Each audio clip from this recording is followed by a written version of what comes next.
Good. Well, I've been really looking forward to this conversation. This topic of how do you of life and chronic pain and work is one we just hear about all the time here at Lynn. But I thought before we kind of dive into the topic, I'd love to just hear a little bit more kind of about your personal story and how you got interested in this world that not so many people are talking about. hmm Yeah, first of all, thank you so much for inviting me. I'm really excited. I don't know if you can tell. I can even be slightly nervous. But yeah, you already shared my professional bio, but of course, you don't hear things at the personal level in such bios. I am actually a pain researcher, but what we don't usually share in our professional bios is that I'm also a person with chronic pain. So I've been experiencing chronic pain for 17, 18 years. I always jokingly say that this is a research area for me because this is a personal experience for me at the same time.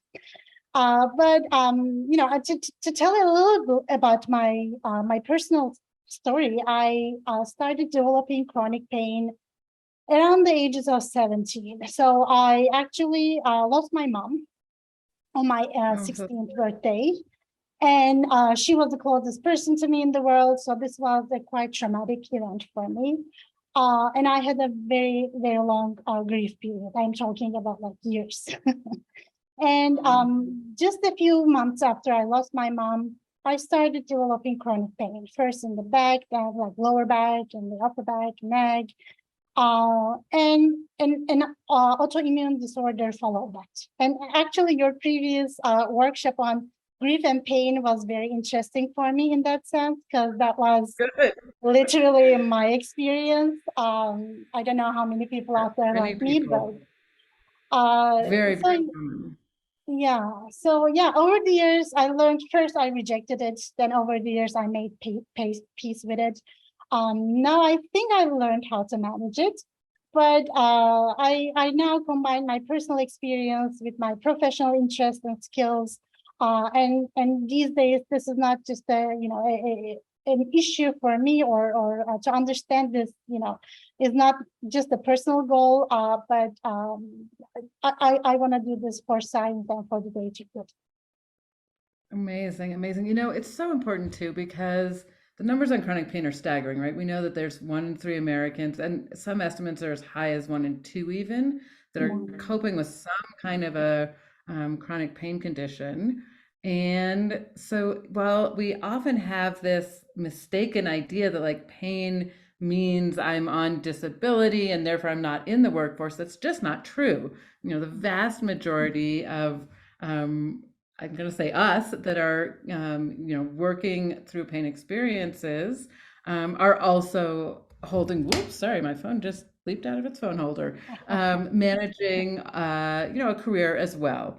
And so I think the question then really for me, um, it is starting to think about what can we really do to make that work well. But I'd like to kind of back into it first by just talking about this whole idea of invisible disability in general, not just chronic pain. Mhm. Because I think that's a really nice place to start. There are many, many, many kinds of things that people are coping with in a workplace that their employer might not be able to see when they walk in the door. Mhm. Can you tell us a little bit more about what is invisible disability? You know, how do we think about that? Mhm. Mhm. So let me start by sharing my scientific view on what disability is. Normally people may assume that disability is an health impairment. It's actually not. The social view on disability uh, says that disability occurs when our work design or life environment conflicts with our health. So it is Yeah. not the health impairment that makes you disabled or a person with a disability, but it is how what kind of a life design you're living in. So within that framework, chronic pain is also considered as a type of invisible disability because you experience it, you just for some people, and just to varying degrees, you suffer from it, but it is not visible from the outside. So the other people who you're, working with on a daily basis or you're interacting with may not know the type of struggle that you might be in. And that is like specific to chronic pain. Chronic pain is also an episodic disability. So that means you have good days and bad days. And again, people may think, even though you share that you have an invisible disability, people still can be confused because some days you're functioning really well, some other days it's not, you have severe disability. So in the workplace, particularly, this is we start to talk about this very recently because it gives different messages to your employer and your coworkers. If you get an accommodation, they say, this is not fair. Your boss may not believe in you. So it is, in a nutshell, this is what an invisible Well, disability. I really like that you're sorry about that, got an itch in my eye. I really like the way you're thinking about the up and downs that come with chronic pain too. So these two pieces of it's not something that people can tell what's happening on the inside from the outside, and it's something that is comes and goes for many people in a very unpredictable way. I can definitely see how how that can really be, confusing to an employer, confusing to coworkers, and so easy to accidentally blame somebody, for malingering, for example, because their pain conveniently flares every time that a big project is due or X, Y, or Z. Of course, we know that's not the case with pain. We do know there's some correlation between stress and pain flares, but it's certainly not that anybody's intentionally making that happen. Well, so tell me a little bit more. Let's dive in a little bit, just kind of to broader research on any kinds of, again, whether it's for pain or for some other invisible disability. What we just know, a couple findings that you find really interesting from your research, or from the broader literature, and then we'll kind of go into some more kind of tips for employees, tips for employers. But I'd love to just hear like what's out there that's interesting in this world that we've learned that maybe we didn't know 5 or 10 years ago. So first of all, I mean, you already mentioned it in the introductions. I mean, you're right. We think that the majority of people with chronic pain are outside of the workforce, but indeed statistics show that they are still working, and work has multiple functions in terms of chronic pain. It's a means to provide benefits, to have access to healthcare. It is a way to connect with people and still maybe distract yourself from pain. It is also a source of income, so to be able to provide for yourself. It is a source of meaning. So first of all, I just want to start with this assumption, or at least my research is based on the assumption that there are so many people with chronic pain who are in the workforce. When you look at the research, the majority of the research findings focus on the people who are not working, so who are on disability So leave. interesting. Yeah, It's almost like it's invisible in the research literature too, that we're not even I know. we're Yeah, only talking about the places where the condition has become visible because we've pulled out of the workforce.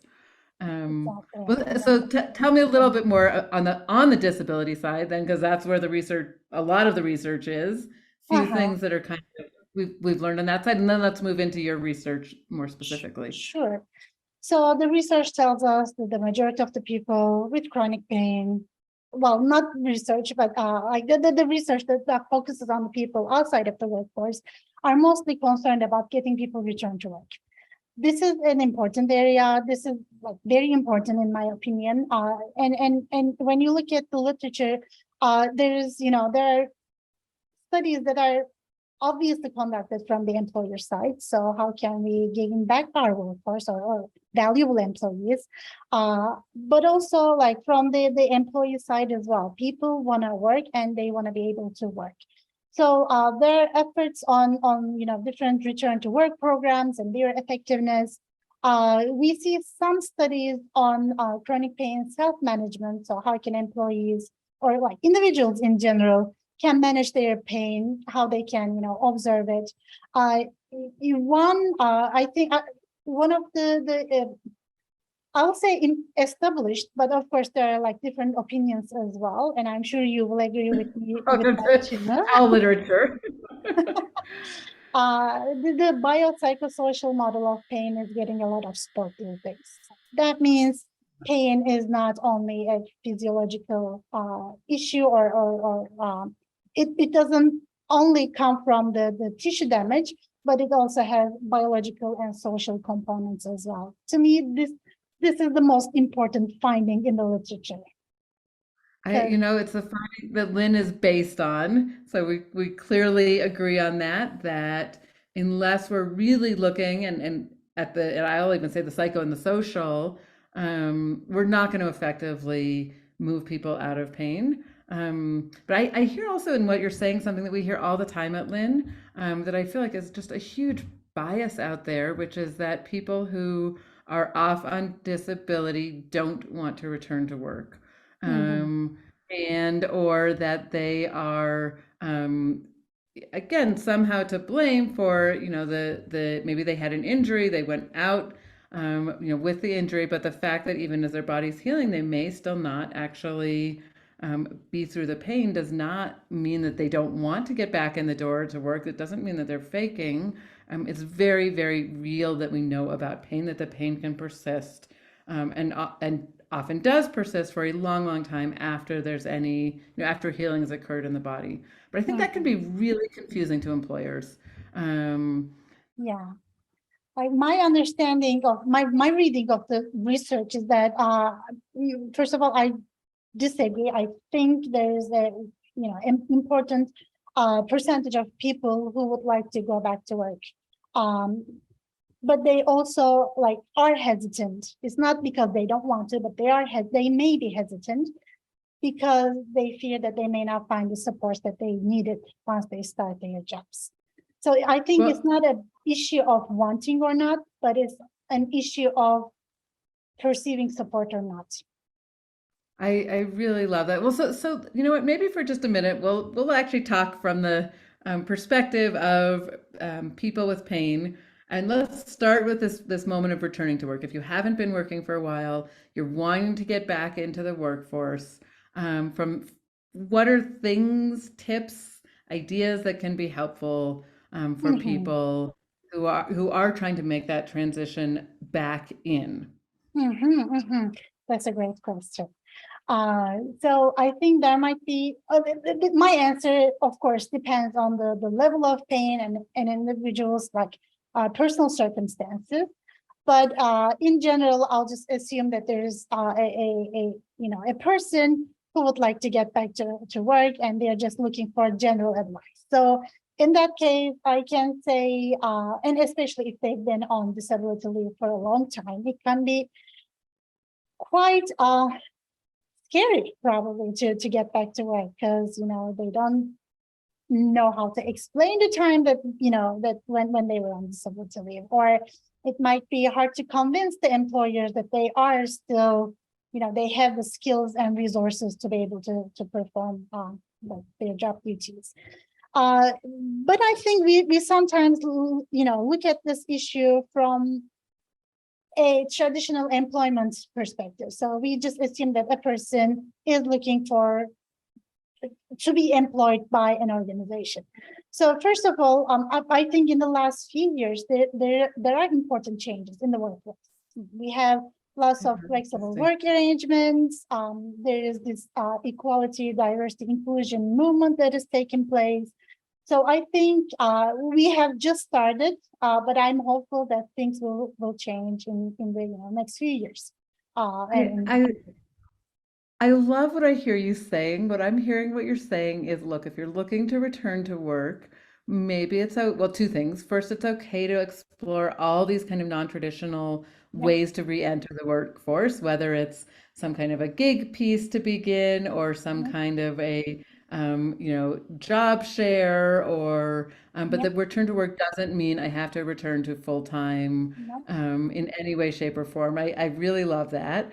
And what I love even more is hearing under that you're saying, um, maybe it's okay to talk about your time on disability as an asset, almost to be able to say, look, don't you want somebody who is strong and who is able to overcome challenges and who's able to move forward, and the fact that I'm here and ready to be back working is an indication of what a wonderful asset I'm going to be to your team. Mhm. Because you're getting somebody who knows how to hang in there and move forward even when things are really challenging. Yeah, and I want Um, to add actually onto that.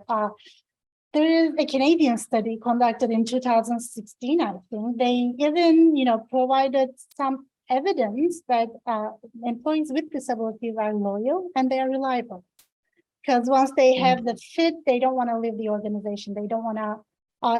They want to stay. They want to contribute, and they want to perform their best. So I think I this finding is very I interesting to me. love that. I love that. So to think also as you're returning to work of really emphasizing when you're talking about yourself that you're looking for somewhere that's a long time fit, that you like, you're seeking stability, you're going to be see yourself as on not as a hopping all over, but you're wanting to do something in a long-term way. And I can say as an employer, that would be definitely something that would catch my attention. We don't hear that so often.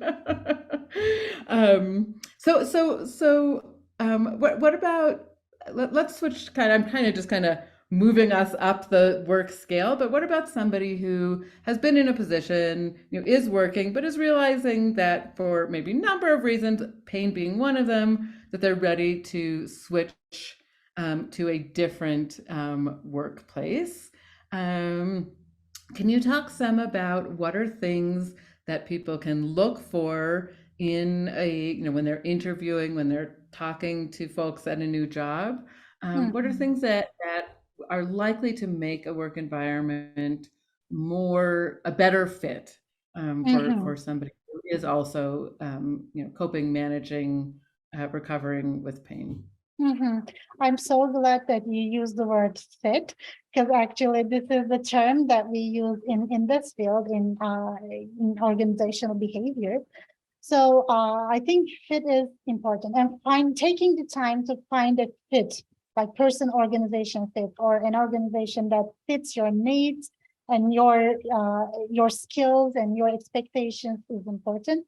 We most of the time, especially I think when an employee has disabilities, they might also like feel more vulnerable and may see themselves as on the is someone who is trying to convince the organization that they are, worthy of their investment.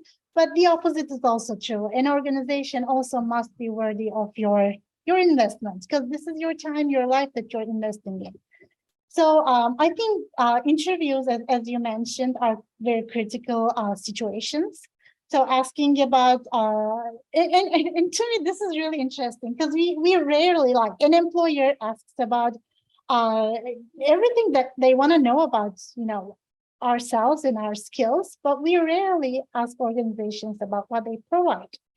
So I think asking about psychologically healthy workplace initiatives would be a good question.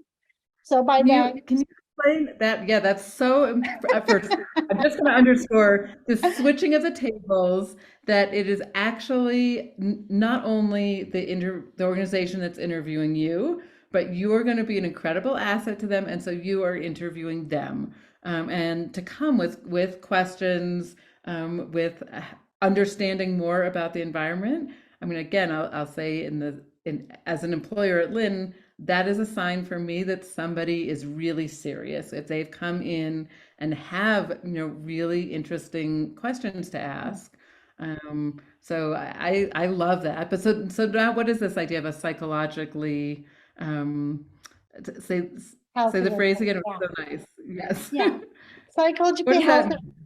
Sorry, it is a term that we use actually to define two different behaviors of organizations. So first, preventing injuries, illnesses. So is my workplace taking the time and implement initiatives that will prevent me from getting sick at work?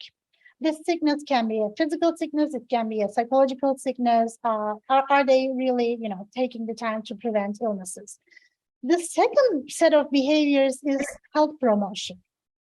Wait, will you give some examples of questions that people could ask Of course, on is a workplace good at preventing creating illnesses and of injuries? course. So, for example, what kind of initiatives? Do you have any programs to support employees' health and well-being? Do you involve employees with decisions that will, impact their health and well-being? Do you have what kind of resources do you support? Do you have any healthy workplace policies? I think these are all valid questions to ask in an interview. You know, I wonder too, even just looking around, if you're doing an on-site interview, do I see things like postings in the restrooms that are about Yeah, safety procedures, or do I see, all of those little pieces start to add up to, oh, this is how the organization is working. exactly. Really, really like that. And even like marketing materials, are organizations do their online presence involve anything that has to do with health and safety? Because that means this is an asset that they are trying to promote to everyone. I mean, of course, it doesn't mean that they will, just because they are using those cues and signals, they will be healthy and safe, but they should be prepared to give you an answer. So that's I the love response it. I'm looking And for. And also that is so important. It doesn't matter what kind of work environment. It doesn't matter if this is, an office environment, a manual labor environment, a remote environment, that those questions are all equally valid and equally important to be thinking about, Yeah, for and I sure. actually, if you, with your permission, I just want to share a personal story. Like in my Amazing. previous life, I interviewed for a job. It was a training and development consulting job. It was for a very well-known athletic wear brand. And one of the interview questions, even the interview questions that they are asking can signal this. So they asked me what would be a red flag for me in an organization. And I said, well, I have pain, chronic pain. So standing on my feet all day long is not feasible for me. I just need to rest. And I know training jobs require me to be like physically at least to show some stamina. But I want to know if I will have time to, take the time to get stressed.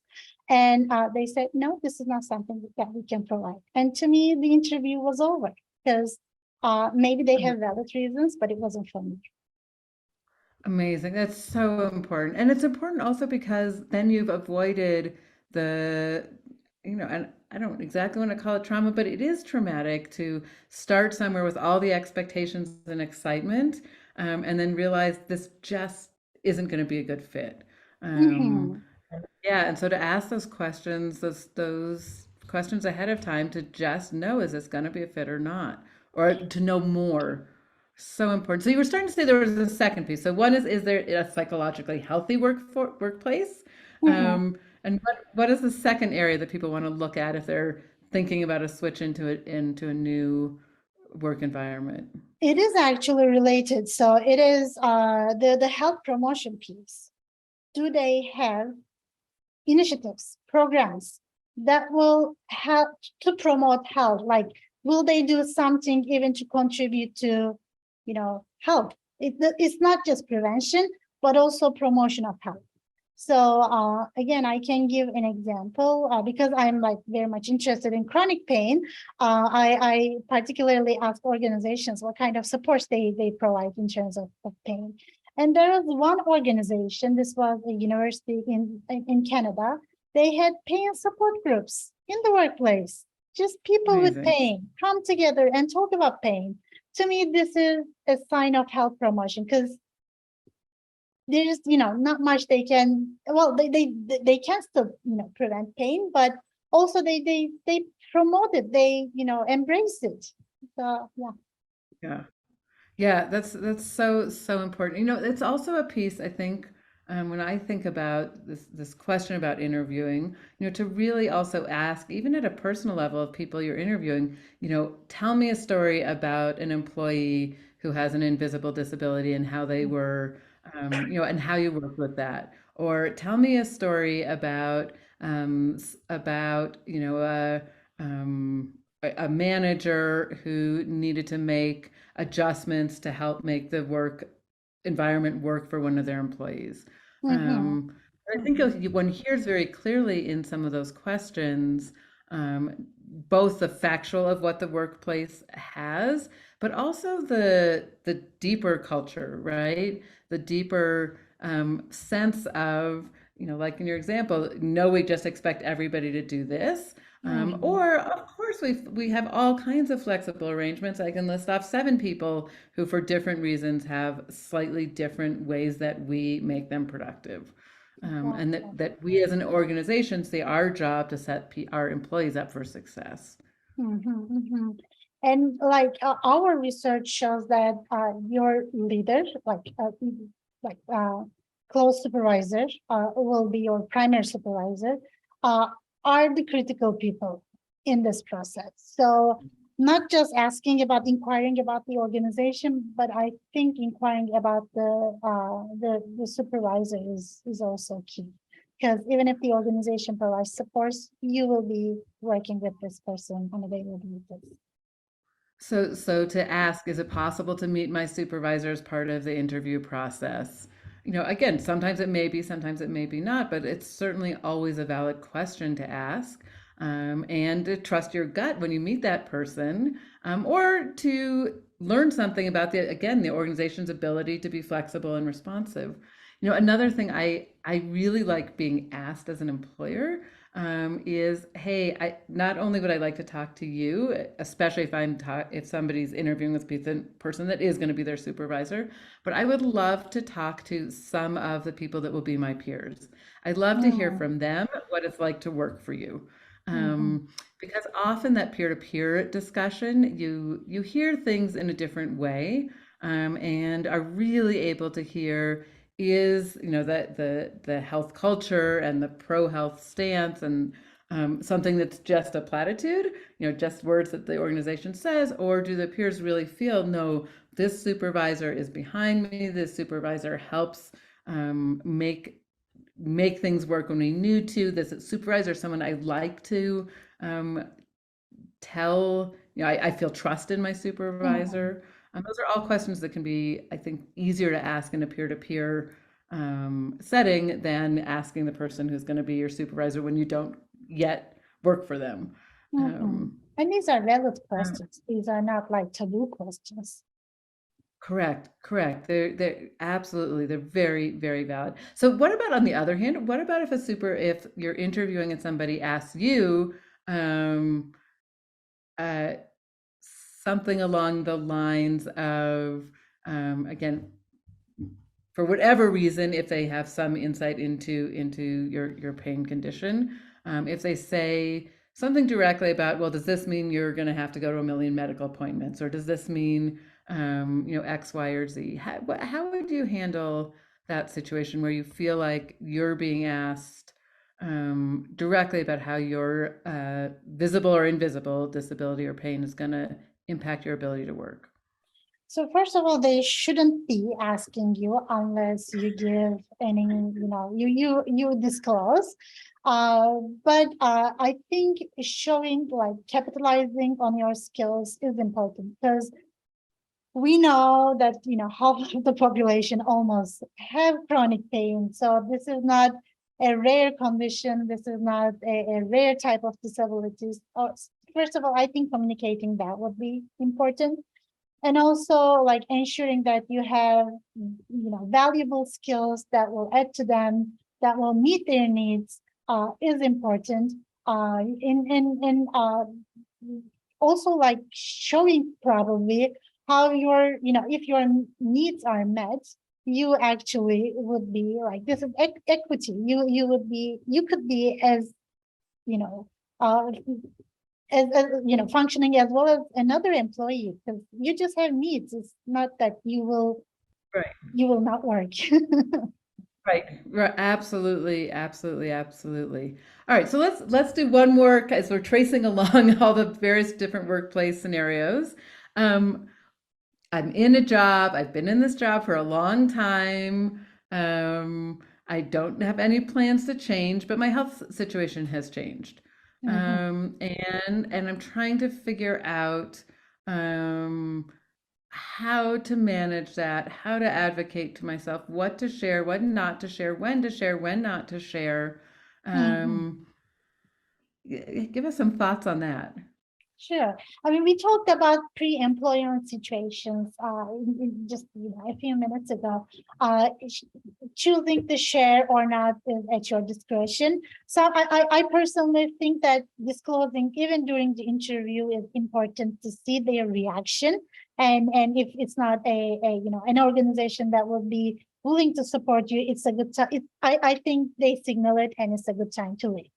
But once you are on the job, actually, the legislation in most industrial nations across the world protect people with disabilities, and that includes the United States. So we have the American with Disabilities Act.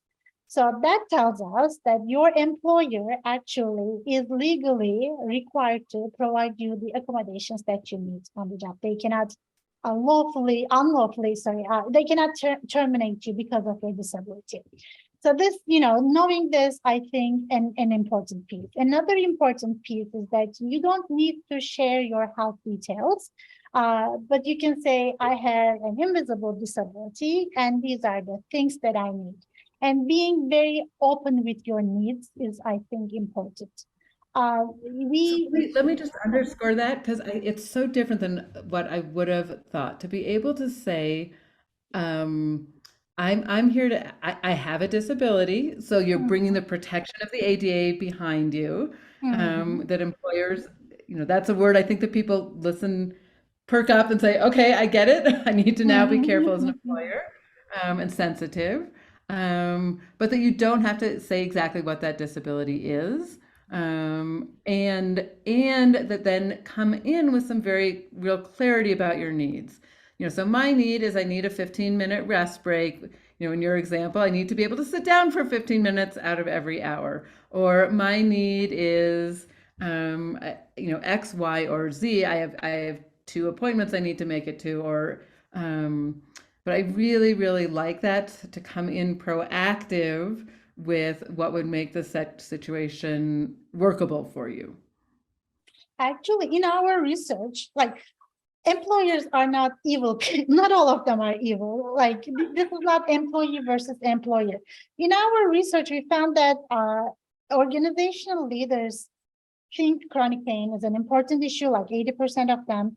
70% of them want to do something about it, and 70% of them don't know how to help. So I think as employees, we have, you know, uh, to right to ask for support, but I think we also have the responsibility to help our employers help us, and You know, sharing your needs very like clearly, openly, without hesitation is, I think, is something that they may need from them. I love that. So to go in with the assumption that this is a collaborative discussion, that your employer isn't out to get you, but really wants you there, wants to have a workplace that works for all kinds of people, that the odds are pretty good that somewhere up the chain in your, management chain, somebody actually has chronic pain just because the numbers work out that way. So you may be surprised, but to assume that there is a desire to keep you and a desire to work through this together, and then to be helping set your employer up for success in keeping you. Mhm. I think What a different mind. it's not the issue of not wanting you. Sometimes, most of the time, it's an issue of not knowing how to help you. Yep. Yep. I really, really love that. So helping your employer know how to help you. Really, really like that. All right, so let's take a couple minutes. I'm hoping there's a few employers on the call also. And give me, well, actually, I'm one of them, right? So give me and everybody else that is in a position of hiring, managing workers, some tips that we should have on, top of our mind to be the best. It says create the best cultures we can around Mhm, supporting people with chronic pain. mhm. I think the very first issue, like every invisible disability discussion, starts with communication. And this is particularly problematic for invisible disabilities because your employers may not know, you may need to communicate it.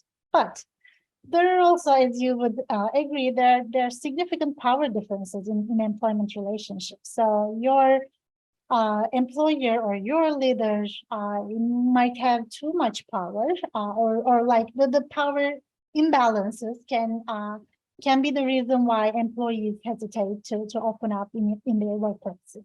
So I think the very first suggestion I might have for employers is to talk about this disability, talk about pain. uh, you don't have to share your own personal experience. No one is like forcing you to share, but I think it is important to signal your employees that you're willing to listen, you are open to talk about this, and if they have anything to share with you, you would be curious to listen, and because they want to know that you will care about them. The second suggestion that I might have is to believe. If an Mm. employee with pain is opening up to you, don't assume that they are just using this as an excuse. uh, Chances are they are really in pain and they need your support.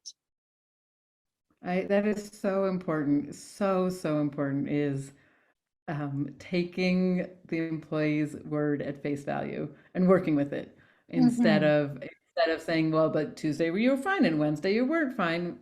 I'm really just hearing, oh, okay, so Tuesday was fine and Wednesday wasn't. Let's think about how to problem solve this together. Mm-hmm. So I love these two. One is opening, making the door easy to open by you opening the conversation, whether it's even just in a team meeting, sometimes saying, hey, I was reading this really interesting statistic about pain. Wow, 1 in 3 Americans. That means in my, in this room of 6 people, 2 of us probably, are coping with something. So I just want to make sure everybody knows that this is a discussion, a topic that I'm always happy to talk about.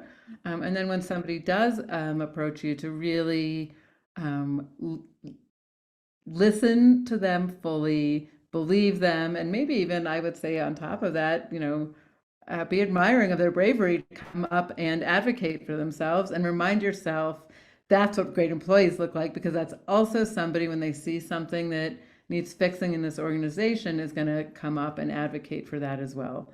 It's somebody who Exactly. knows how to bring up challenging topics and advocate collaboratively. It Really takes like that. courage, for sure.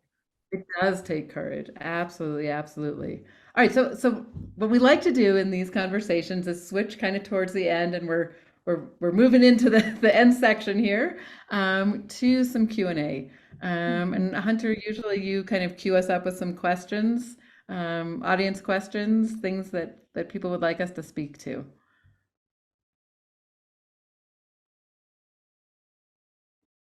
Oop, do we have Hunter? Yep, right here, Abigail. Oh, good. I shared them Thank for you. you on the Can you resource sheet that we compiled. I'm gonna give it to you again here. Great. And you know what I would love is can you just read a question out for us? Absolutely. Um, I know my pain flares with stress, but my job places a lot of demands on me. What can I do? Oh, I really like that one. It is a really, really important one. Maybe I'll give a quick answer and then we'll kind of go back and forth. Um, One thing we work on with people at Lin is learning more about how you perceive stress makes an incredible difference. So stress can actually be learned to look at as a motivator, as an energizer, and as a positive thing. And so I do think that is a piece, is learning more about how to take the stress and use it for the positive. But I'm not sure that that's enough always, because there are some workplaces that are really put the pressure on in a way that's even going to be hard to handle there. Duygu, curious what your thoughts are there. Well, I'll just echo what you said, actually. So the biopsychosocial model that I mentioned, the psychological aspect is so important for pain perception. So like I can even show you examples from the studies. First of all, we know that pain and like stress they go hand in hand. Once you have stress, people usually start to feel higher levels of Or pain. Once they have correct. pain, they feel more stress. So it can lead to catastrophe. I think it is important to acknowledge the role of stress and starting doing something about it. And it's a long topic, so I'll just stop there. I completely agree. So, and I would say that that is the other side, is to have one of those open conversations about, hey, I want to get all this done, and I want to find how I can mitigate some of the stress. Gosh, I'm watching one question that just came in. That's let me just read this here. I manage a workforce in a high stress environment with high levels of secondary trauma.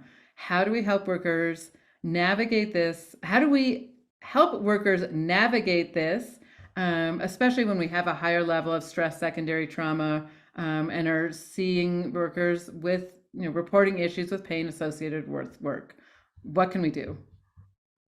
So I'm thinking this is something like a hospital setting, or somewhere where there is a inherent to the job a higher level of stress.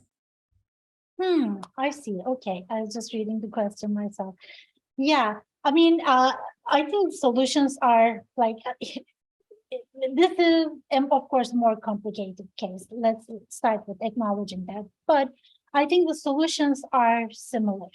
Again, like providing a healthy workplace, opening up for conversation, asking about needs, accommodating those needs. And those needs can be related to the first trauma or the secondary trauma. If it's about the primary trauma, accommodate those needs. If it's about the secondary, accommodate those needs. What we know is that especially chronic pain is accompanied by other types of illnesses and disabilities. This can be mental or physical. So intervening on it as soon as possible is, I think, the best thing that you can do. And this starts with a conversation. What do you think? And I'll add a few more perspectives here. Again, it's a wonderful question. So first, I would separate out high activity or deadline oriented activities from necessarily meaning stress. Because I think one can start to train a workforce to say, okay, yes, we have lots to do here, or yes, there's some time on this, and we're going to do it efficiently. But what often elevates the stress and creates the perception of stress or the experience of stress is in the interpersonal of how the work gets done, not just the work itself. And that's the piece that you can really control as a manager. So, if you have, and again, I'm just going to use an emergency department as an example, because honestly, because we have lots of members at Lin who work in emergency departments. They're hot, there's a reason that the high stress environment folks can sometimes end up with pain. But what we are seeing is in an emergency department where there's lots of joking and there's laughter and people are always checking in on each other, where they're very careful to keep their voice calm and their praise flowing liberally, a team can get an incredible amount done without elevating people's stress levels. But when the interpersonal between members on the team gets bickering or punitive or blaming, that can take maybe a high, you know, a workforce that needs to be efficient and turn it into a workplace that's incredibly stressful.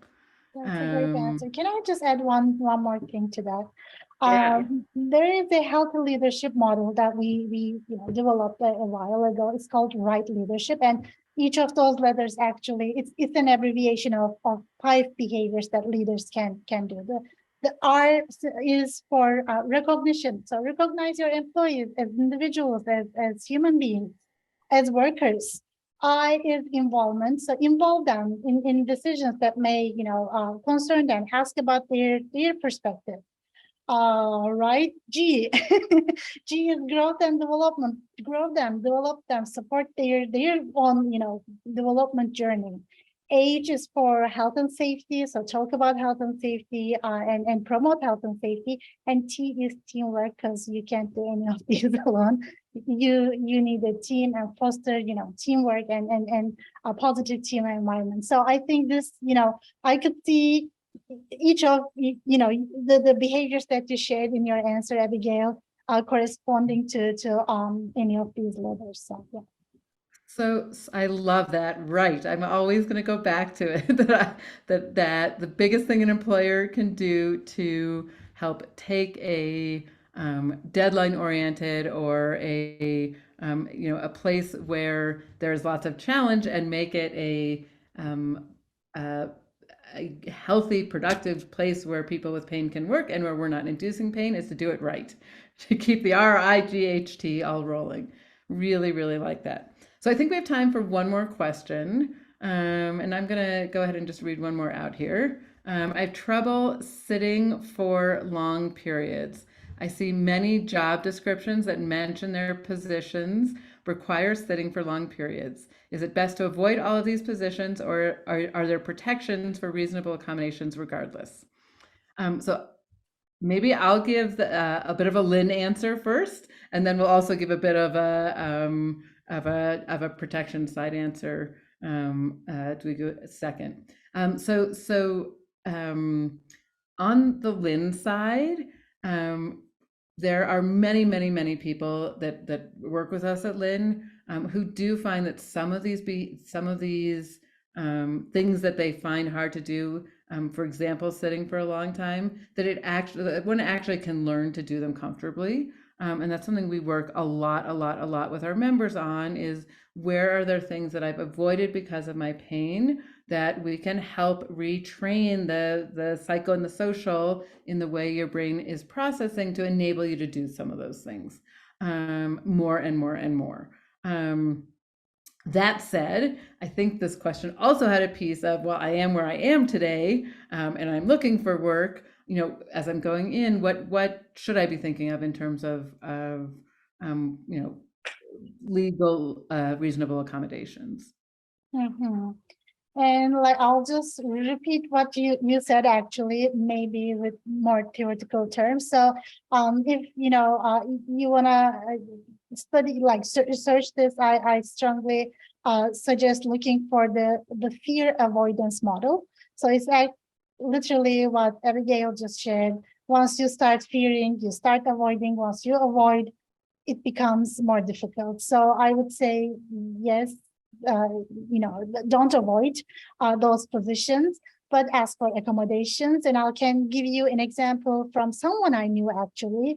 A person that I knew started a new job, and he had like severe lower back pain. He during the negotiations, he asked for a standing desk, and the employer provided him with a standing desk. So, and he also has a Pilates ball in his office, so he can use those devices. And these are like very cost-effective solutions, in my opinion. This is better than And avoiding the truthfully,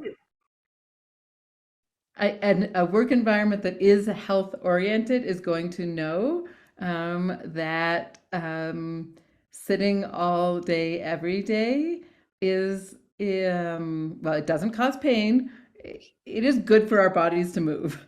And so I yeah. think it's a very reasonable thing to say, I'm interested in this position.